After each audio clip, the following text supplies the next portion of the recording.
So here is our thought for today. This past weekend, we looked at the three questions of Jesus, and we examined what they meant for us today.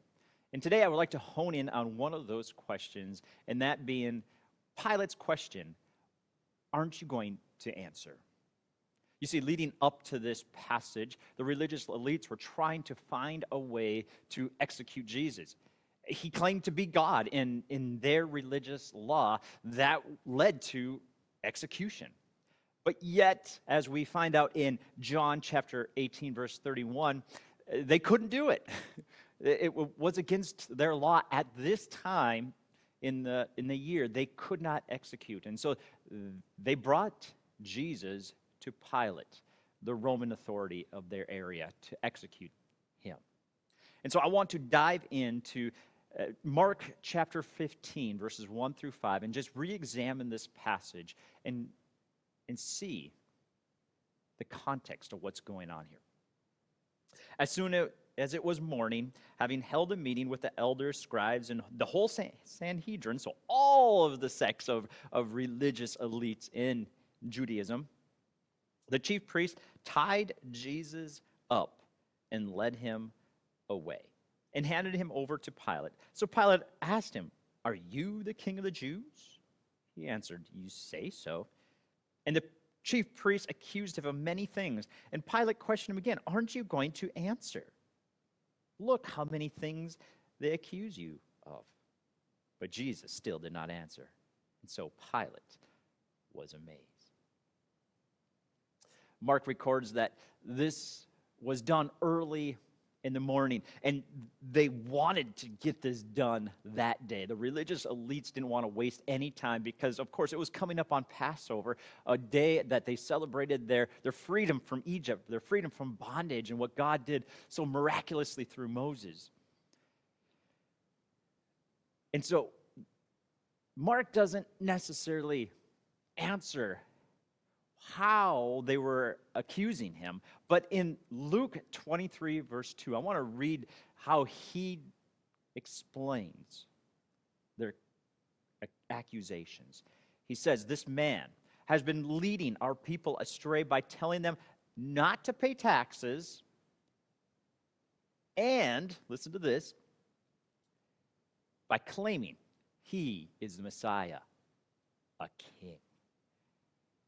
The elites knew that if Pilate would throw out their real case, if he knew the real reason of why they were bringing Jesus to them, he would throw out their case.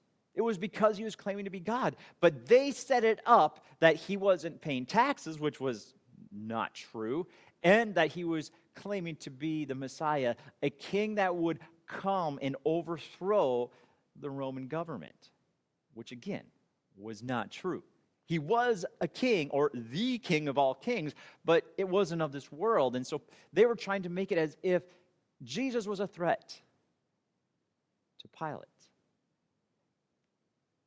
And so Pilate seemed to see right through their accusations. And because it was necessary for both sides to comment, Pilate turned to Jesus and asked, "Aren't you going to answer? Aren't you going to answer?" This is what the world is always screaming at us for. Aren't you going to answer? Aren't you going to, maybe better phrase, prove your innocence? Aren't you going to prove that you are worthy of what they say? Aren't you going to prove?